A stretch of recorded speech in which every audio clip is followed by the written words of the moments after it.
Price எல்லா கர்த்தருக்கு சோத்திரம். இன்று கர்த்தர் நம்மோடு பேச விரும்புகிற வார்த்தை, கர்த்தருக்கு பயந்தவர்களுக்கு குறைவில்லை. ஆமென். சங்கீதம் 34 அதிகாரத்துக்கு கர்த்தர் வசனம் சொல்லுது, கர்த்தருடைய பரிசுத்தவான்களே கர்த்தருக்கு பயந்திருங்கள், அவருக்கு பயந்தவர்களுக்கு குறைவில்லை.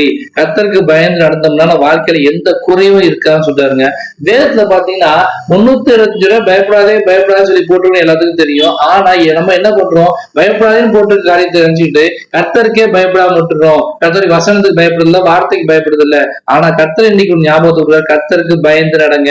அவர் வசனத்துக்கு பயந்து, ஒரு வார்த்தைக்கு பயந்து, ஒரு சமூகத்துக்கு பயந்து, ஒரு கட்டளைக்கு பயந்து, அப்படி நமக்கு அவர் பிரசனத்துக்கு பயந்து நடந்தோம்னா வாழ்க்கையில குறைவே இருக்காதுன்னு சொல்றாரு. என் தேவன் தம்முடைய ஐஸ்வர்யத்தினை குறைவெல்லாம் கிறிஸ்தியசுக்குள் மகிமையை நிறைவாக்குவார். எந்த குறை இருந்தாலும் கர்த்தர் நிறைவாக்குற தேவன் நம்மோடு இருக்காரு. ஆனா கர்த்தருக்கு பயந்து நடந்தா உங்க வாழ்க்கையில குறைவே இருக்காதுன்னு சொல்றாரு.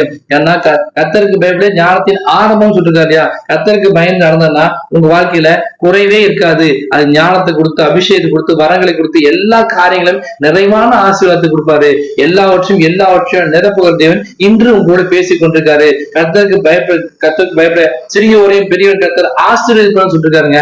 ஆசீர்வாதம், சுக, பலன், ஆரோக்கியம், சமாதானம் எல்லாம் உங்க வாழ்க்கை வேணும்னா ஒரே விஷயம், கர்த்தருக்கு பயந்து நடங்க. ஏன்னா வசனத்துக்குன்னா வசனத்துக்கு பயப்படுறவனே நான் நோக்கி பார்க்கிறேன், வசனத்துக்கு நடுங்கவனே நான் நோக்கி பார்க்கிறேன் கர்த்தர் சொல்றாங்க.